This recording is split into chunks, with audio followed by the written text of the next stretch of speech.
안녕하십니까. 존경하는 우원식 의장님, 선배 동료 의원 여러분, 더불어민주당 부평을 박선원 의원입니다. 진실로 안 죽고 살아서 현안 질의하게 되어 꿈인지 생시인지 모르겠습니다. 이렇게 이끌어 주신 우원식 의장님께 깊이 감사드립니다.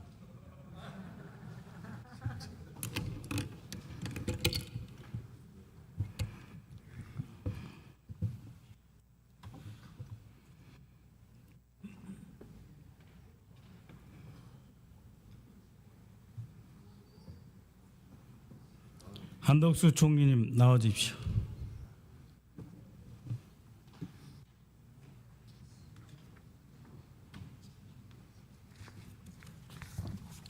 내란 주모자 윤석열이 범죄자 집단의 소굴이라고 표현한 국회에 오신 것을 환영합니다. 총리는 경찰로부터 소환 통보 받았습니까? 네, 받았습니다. 피의자 신분입니까? 피의자 신분입니다. 출석하실 겁니까? 예, 저 수사 절차에 따르겠습니다. 방문 조사 받으실 겁니까?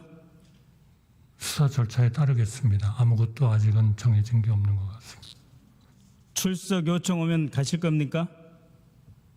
수사 절차에 따르겠다고 말씀드렸습니다. 모의에만 가담해도 처벌받는 것이 내란죄입니다. 지난 9월 9일 대정부 질문에서 총리는 계엄은 얼토당토 않는 얘기다. 전형적인 가짜뉴스다. 두 번이나 집권했던 야당이 그런 생각한다면 국민이 분노할 거다 하셨죠. 당시 답변에 대해 어떻게 생각합니까? 그렇게 믿었고 그것이 이루어지지 않은 데 대해서 부끄럽습니다. 총리는 국무회의 부의장으로 헌법 제89조에 따라 국무회의를 소집하고 국방장관이 건의하는 계엄령에 대해 필요성, 대상, 범위, 기관 적어도 4가지 심의했어야 합니다. 국방장관의 사전 보고 받았습니까? 못 받았습니다. 국방장관이 국무회의 석상에서 계엄 필요성 정식으로 건의했습니까? 없었습니다. 어떤 심의를 했습니까? 아무런 심의도 하지 않았습니까? 네, 정식 심의는 없었습니다. 회의록 없지요? 없는 것으로 알고 있습니다. 회의록 없는 국무회의가 국무회의입니까? 네, 절차적 하자, 실질적 하자가 있습니다. 총리는 국무회의 직후 6분 뒤에 계엄 업무에 들어간 것입니다. 인정하십니까? 저는 그 부분에 대해서는 대통령 계엄 선포 이후 한 모든 행위는 계엄 임무에 종사한 것입니다. 인정하십니까? 계엄 업무는 군이 아마 받아서 한 거 아니겠습니까? 모든 내각이 다 계엄 업무에 종사하게 되어 있습니다. 비상계엄입니다. 헌법 제71조에 따라 대통령의 직무수행이 불가능해져 총리가 권한대행이 될 경우 권한대행이 계엄을 선포할 수 있습니까? 없습니까? 전 그 법적인 것은 잘 모르겠지만 대행이면은 해야 되지 않나 싶습니다. 그러나 권한 대행이라는 것은 항상 어떤 한계를 가지고 대개 관리를 중심으로 했다. 새로운 일을 벌리기보다는 저는 그렇게 알고 있습니다. 권한대행이 돼도 계엄 건의가 오면 하겠다는 뜻인데 아닙니다. 2017년 박근혜 탄핵 정부 당시 기무사는 의원님 아닙니다. 잠깐만요. 현 시국 관련 대비 계획이라면서 비상계엄 선포 검토하고 67페이지가 넘는 계엄 세부 계획을 마련했습니다. 그때는 박근혜가 탄핵 중인 상태였습니다. 당시 기무사가 황교안 대통령 권한대행의 비상계엄 선포를 검토했다는 것입니다. 화면 봐주시기 바랍니다. 대통령 권한대행의 비상계엄 선포 준비문입니다. 총리 이 자리에서 약속하세요. 권한대행이 될 경우 비상계엄 선포할 것입니까? 제2의 계엄 사태 만들 것입니까? 정해지지도 않은 일에 대해서 말씀드리는 것은 어렵습니다. 기본 태도이자 입장을 묻는 것입니다. 아니 어렵지만은 이런 일은 절대로 없도록 하겠습니다. 절대로 없을 것이라는 계엄이 일어났습니다. 가짜뉴스라고 하지 않았습니까? 죄송합니다. 그거는. 총리, 어제 국방위에서 곽종근 전 특전사령관이 윤석열로부터 국회 문을 부수고 들어가서 안에 있는 의원들을 끄집어내라 지시를 받았다고 하였습니다. 알고 계시죠? 네, 그 모든 것은 수사 과정. 들었습니까? 못 들었습니까? 뭐 뉴스에서 봤습니다만은 그 그렇죠. 모든 것은 707 수사 특임단이 과정을 통해서 밝혀지리라고 생각합니다. 707 특임단이 국회의 문을 부순다는 것이 무슨 뜻인지 아십니까? 제가 그거를 추측을 하지는 않겠습니다. 수사 과정에서 밝혀지리라고 생각합니다. 사진을 봐주시기 바랍니다. 현장에서 찍힌 통로 개척용 산탄총입니다. 문을 파괴하는 장비, 문 뒤에서 바로 저곳에서 사람이 막고 있을 경우 심각한 사상자가 발생할 수 있는 무기입니다. 더 심각한 것은 당시 투입된 병력이 통로 개척용 폭파 장비를 가지고 있었다는 것입니다. 폭약을 들고 국회에 투입됐다는 것입니다. 총리, 어떤 인원이 누가 폭파 장비 갖고 있는지 파악했습니까? 모르시죠? 보고받지 않았습니다. 바로 저 사진입니다. 707 특임대 조끼에 있는 파란 줄, 저것은 폭파장치의 내관입니다. 내관은 폭탄을 폭발시킬 때 쓰는 것. 국회에 폭탄을 들고 왔어요. 자, 산탄총으로 쏘고 들어오고 폭탄으로 파괴하고 유혈사태가 일어나기 직전, 그러나 그 유혈사태 지시를 윤석열이 한 것입니다. 그러면서 이들은 북한의 중도의 도발, 우는 북한의 위협을 강조하면서 심각하게 시나리오를 준비하였습니다. 즉 2017년 기무사가 작성한 시나리오 그대로 어떤 경험도 북한 관련 상황으로 위장해서 준비한다, 그렇게 실행하였습니다. 총리, 국정원 제1차장이 내란 수괴 윤석열 씨로부터 방첩사의 정치인 체포를 도와주면 국정원 대공수사권을 회복하겠다는 지시를 받았다는 사실 알고 있습니까? 제가 지금 하나하나의 사안을 확인하기는 어려운 점을 이해해 주시기 바랍니다. 이 모든 거는 수사가 진행이 될 것으로 그렇게 생각합니다. 네. 화면을 한번 봐주시기 바랍니다. 이 메모는 홍장훈 국정원 1차장이 윤석열의 전화를 받은 이후 여인영 전 방첩사령관과 작성하면서 만든 메모입니다. 일부는 본인이 통화하면서 보좌관에 불러줘서 보좌관의 글씨가 함께 들어가 있습니다. 홍장훈 1차장은 내란 사건 당시 윤석열로부터 방첩사의 정치인 체포를 도와라 지시하였고, 그 지시를 받아 여인형과 통화했고, 여인형은 체포조로 나가 있는데 검거 대상 소재 파악이 안 된다, 위치 추적과 함께 검거 지원을 해달라 하는 요청을 받았다고 밝혔습니다. 대통령이 자신의 직속기관인 국가정보원 1차장에게 법에도 없는 대공수사권을 미끼로 불법 계엄 가담을 거래한 것입니다. 한번 보십시오. 이재명 대표, 박찬대, 정청래, 우원식 의장, 한동훈, 김민석, 딴지일보 김호준, 조국 다 들어있습니다.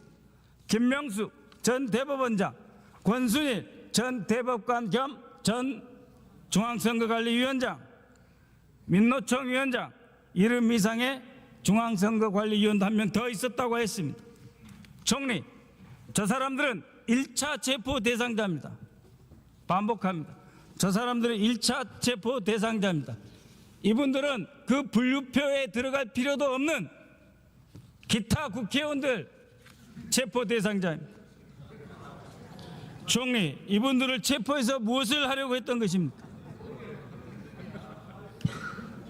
그 메모 별표에는 1조, 2조 축차적으로 검거해서 방첩사 구금시설에 감금조사라고 되어 있습니다. 급하게 쓴 글씨라 해독이 어려울 수 있어 제가 홍장훈 차장에게 직접 내용을 확인한 것입니다. 방첩사령관 직무대리는 어제 국방위에서 방첩사에는 구금시설이 없다고 했습니다. 거짓말입니다. 방첩사는 기본적으로 수사기관입니다. 구금시설이 많습니다. 총리, 방첩사에 구금시설 있습니까? 없습니까? 알지 못하고 있습니다. 알지 못하십니까? 네. 바로 방첩사의 구금시설이 모자라서 방첩사의 수사단장 수방사를 방문하였습니다. 수방사에 방문한 이유는 여인영이 B1 벙커를 구금시설로 쓸 수 있는지 확인하라고 했습니다. 총리, B1 벙커 가보셨습니까? 저희 CPX를 하는데 할 때 가보셨습니까? 안 가보셨습니까? CPX 전쟁 지휘소입니다. 북한이 쳐들을 것 같아서 비상계엄한다는 자들이 전쟁 지휘소를 국회의원과 선량한 국민 언론인들을 잡아다가 가두려고 수방사 관할 하에 있는 B1 벙커 검거실로 쓰겠다는 겁니다. 가보셨다 그랬죠? B1 벙커. 예, 트럭이 다니고 1년에 한 번씩 하는 트럭이 다니고 찝차가 다니고 3,000명이 잘 수 있고 바로 그것을 구금시설로 쓰겠다는 거 아닙니까? 이 상황의 심각성 이해 가십니까? 네, 모든 건 수사 과정에서 밝혀질 것이라고. 네. 중앙선관위원장님 잠깐 뵐 수 있을까요? 나와 주십시오.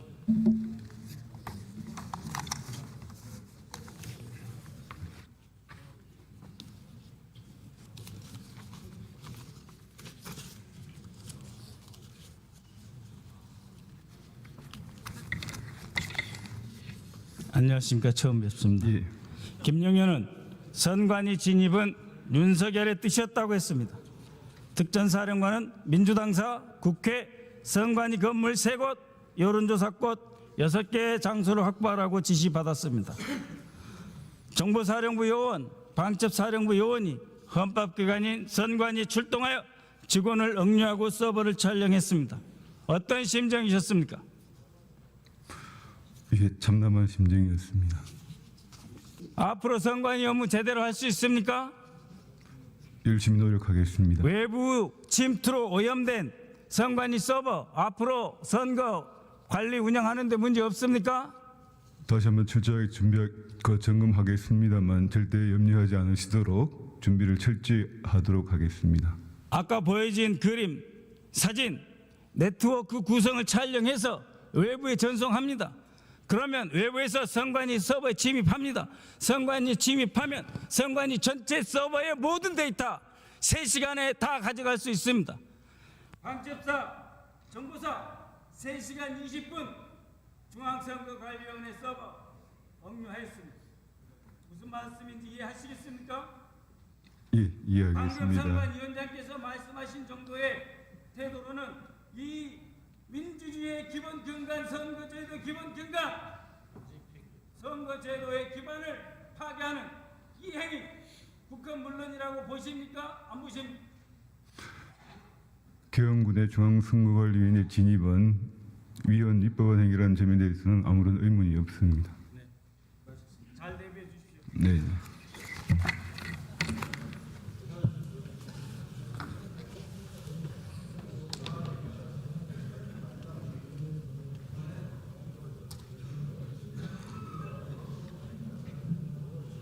존경하는 의장님, 존경하는 선배, 동료원 여러분, 저는 진실로 다시 말씀드립니다.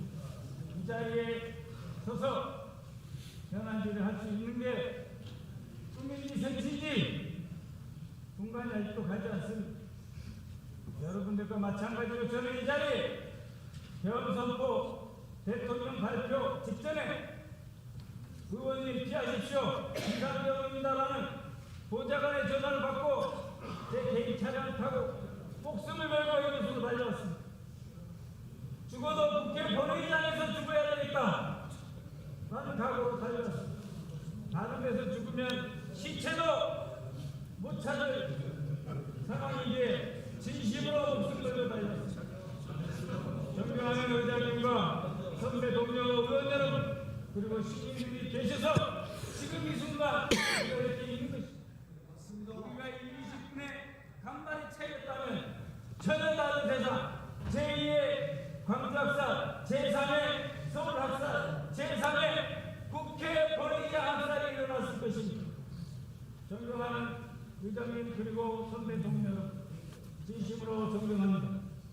이 순간 반드시 우리는 구속, 즉각 체포, 사약, 탄핵 신속하게 헌법적 절차에 따라 진행되어야 한다고 믿습니다. 지속적으로 여러분과 함께 하겠습니다. 많은 지속된다 부탁드립니다.